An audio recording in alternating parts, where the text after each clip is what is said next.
ఇంకా 30% కమిషన్లే కోసమే థర్మల్ ప్లాంట్లు, 50,000 కోట్ల కుంభకోణం, ప్రజలపై 82,000 కోట్ల భారం. సో, ఇప్పుడు థర్మల్ పవర్ ప్లాంట్లు మంచిది గాదు, కాలుష్యకారకం. మనం గ్రీన్ ఎనర్జీని ప్రొడ్యూస్ జేసుకోవాలి. సోలార్ పవర్ ప్లాంట్‌లను పెట్టుకోవాలి, విండ్ పవర్ ప్లాంట్‌లను పెట్టుకోవాలి. ప్రతి ఇంటి మీద సోలార్ ప్యానెల్ తయారు జేసుకొని, దాని నుంచెల్లి వచ్చే ఉత్పత్తితోటి రాష్ట్రంలో ఉన్న జెన్‌కోకు దాన్ని అందించి, మనం ఈ సెల్ఫ్ సఫిషియెంట్‌గా ప్రతి ఇల్లు పవర్ సెంటర్‌గా మారాలి అని రకరకాల ప్రతిపాదనలు మొన్న అసెంబ్లీ సమావేశంలో పెట్టిన ఒక ప్రతిపాదన నివేదికలో పేర్కొన్నారు. మేము ఇంకా థర్మల్ పవర్ ప్లాంట్‌లను పెట్టము. మేము వ్యతిరేకము. థర్మల్ పవర్ ప్లాంట్‌లకు మేము గ్రీన్ వాటినే ఎంకరేజ్ చేస్తామని ఎన్‌టీపీసీ వాళ్ళు మా దగ్గర కరెంటు పవర్ ప్లాంట్ ఉన్నది. దాంట్లో మీరు చేయాలంటే లేదు. మేము మీ దగ్గర నుంచే కాదు. మేము గ్రీన్ పవర్ ప్లాంట్‌లను ప్రోత్సహిస్తాము. అక్కడి నుంచెల్లే ప్రొడ్యూస్ చేసుకుంటాము. మీరిచ్చే రూ. 4.12 కంటే తక్కువ రేటుకే మేము ఈ పవర్‌ని ప్రొడ్యూస్ చేసుకుంటాము. గత ప్రభుత్వమే చాలా తప్పులు చేసింది. ఈ రాష్ట్రాన్ని చీకటిమయం చేసింది. మేము వెలుగులమయం చేస్తామని రేవంత్ రెడ్డి చెప్పారు. తీరా సినిమా కట్ చేస్తే థర్మల్ పవర్ ప్లాంట్‌ను మేము పెడతాం. 3 థర్మల్ పవర్ ప్లాంట్‌లను పెడతాము. 1 కాదు, 2 కాదు. 3 థర్మల్ పవర్ ప్లాంట్‌లను పెడతాము. రాష్ట్రానికి వెలుగును తీసుకొస్తాము. వచ్చే 50 ఏళ్లకు కొరత రాకుండా చూస్తామని కొత్త కథ మొదలుపెట్టారు. ఆ కథ మీద నిన్న ఎవరో హరీష్ రావు గారు సీరియస్ అయ్యారు. అసలు విషయం ఏంది అని ఆయన నిన్న ఆధారాలతో సహా చెప్పానని ఒక ప్రెస్ మీట్ పెట్టి ఆ విషయాలన్నీ బయటకు చెప్పారు. కరెంటు స్కామ్‌పై ఎక్కడైనా చర్చకు సిద్ధం. అంటే వాళ్ళు ఇంతవరకు చర్చించింది వీళ్ళు అనడము, వాళ్ళు రాకపోవడం, వాళ్ళు వచ్చినప్పుడు వీళ్ళు వెళ్ళకపోవడము ఇవన్నీ జరుగుతున్నాయి. సో, మీలా కమిషన్‌లు దండుకోవడం నేను అన్‌ఫిట్. సో, హరీష్ రావు గారు నిన్న ఒక పెద్ద స్టేట్మెంట్ చేశారు. I am unfit. ఎందుకు అన్‌ఫిటు?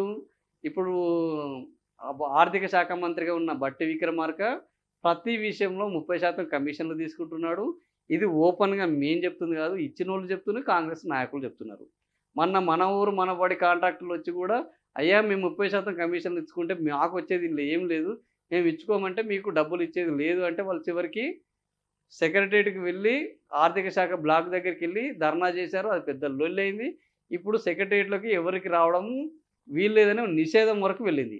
సో, అట్లా మీ లెక్క నేను 30% కమిషన్లు తీసుకోలేకపోయాను కాబట్టి I am sorry. I am unfit. ఎందుకంటే 30% కమిషన్ తీసుకోవడానికి నేను అన్‌ఫిట్ అని ఆయన నిన్న ఒక సెటైరికల్‌గా ఆర్థిక శాఖ మంత్రికి ఒక పంచ్ అయితే గట్టిగా ఏశాడు. ఎన్‌టీపీసీని వద్దనడంలో ఆంతర్యం ఏమిటి? National thermal power plant. So, దాన్ని ఎందుకు వద్దంటున్నారు? భారతదేశంలో ఎన్‌టీపీసీ నుంచెల్లే కదా మనం ఒప్పందాలు చేసుకున్నది.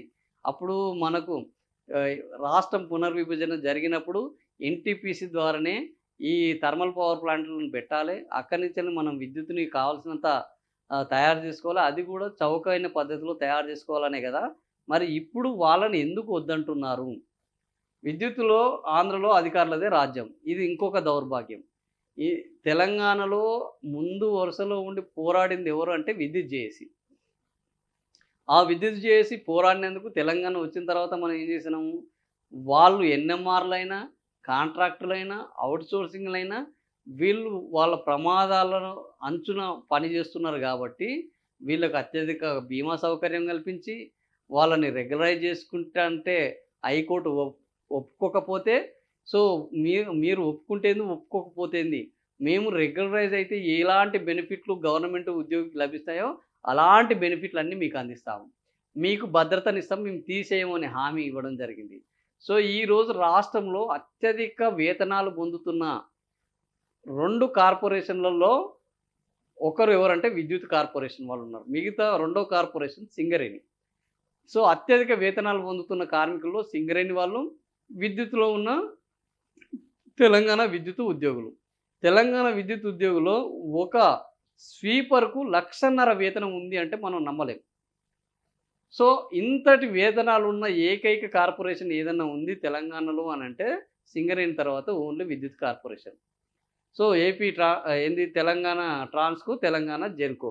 సో, అలాంటి విద్యుత్ కార్పొరేషను, అలాంటి ఉద్యమ చరిత్ర ఉన్న విద్యుత్ రంగము, తెలంగాణ విద్యుత్ రంగంలో ఈరోజు ఎవరు అంటే పెత్తనం చేస్తుంది ఆంధ్ర అధికారులు. తెలంగాణ అధికారులకు నిత్యము అవమానము, కాంగ్రెస్ పాలన విద్యుత్తు అస్తవ్యస్తము.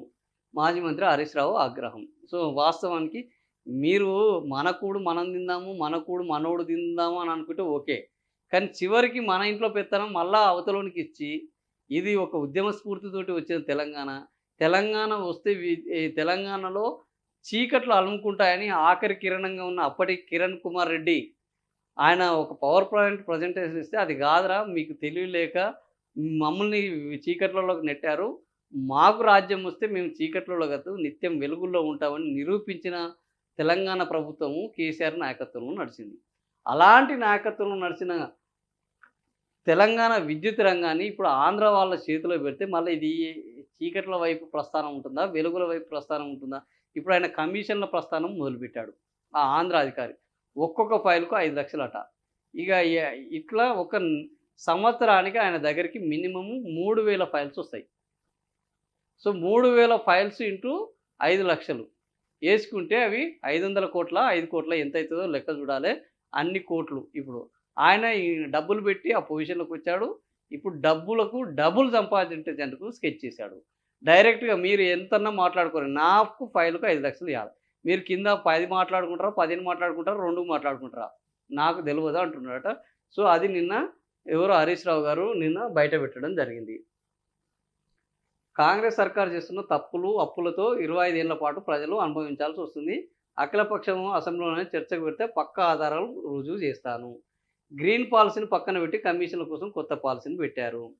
ఇందులో ఏమైంది అంటే 3 థర్మల్ పవర్ ప్రాజెక్టులని మొన్న గత అసెంబ్లీలో 3 ప్రాజెక్టులకు ఆమోదం పొందుతున్నామని చెప్పారు.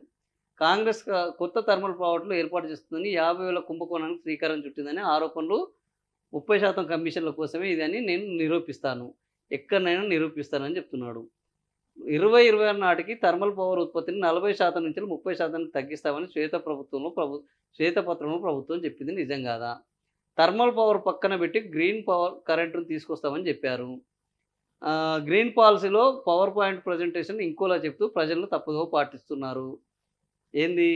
రామగుండము, పాలేరు, మక్తల్లో 800 మెగావాట్ల చొప్పున థర్మల్ ప్లాంట్లు నిర్మిస్తున్నామని పీపీటీలో చెప్పిన విద్యుత్ శాఖ మంత్రి బట్టి విక్రమార్క ఇప్పుడు మక్తల్లో నెలకొల్పేది లేదు అంటూ థర్మల్ పవరో, సోలార్ పవరో, విండ్ పవరో నిర్ణయించలేదని చెప్పడము ఇది ఒక హాస్యాస్పదము.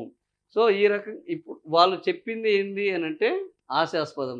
3 చోట్ల ఒక్కో ప్లాంట్‌కు 10,800 కోట్లు అవసరమని డీపీఆర్ సిద్ధం చేసిన ప్రభుత్వం ఇంకా నిర్ణయించలేదని బుకాయించడం.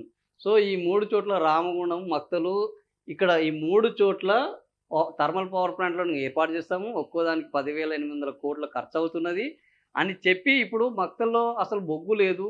మక్తల్లో ఫీజిబిలిటీ లేదు. అక్కడ ఎందుకు థర్మల్ పవర్ ప్లాంట్ ఏర్పాటు చేస్తున్నారని ప్రశ్నిస్తే లేదు ఇంకా అక్కడ మేము థర్మల్ పవర్ ప్లాంట్ ఏర్పాటు చేయాలన్న ఆలోచనకు రాలేదు. ఇదంతా అంతా అబద్ధము. మేము ఇంక అక్కడ ఏం చేయాలనే ఆలోచనలో ఉన్నామని బట్టి విక్రమార్క ఇట్లా బుకాయిస్తున్నాడు అంటూ నిన్న ఎవరు హరీష్ రావు గారు తీవ్రంగా ఫైర్ అయ్యారు. క్యాబినెట్ మీరు గ్రీన్ ఎనర్జీ అని మళ్ళా ఈ 3 మక్తల్లో థర్మల్ ప్లాంట్ కాదని మీరే చెప్తున్నారు.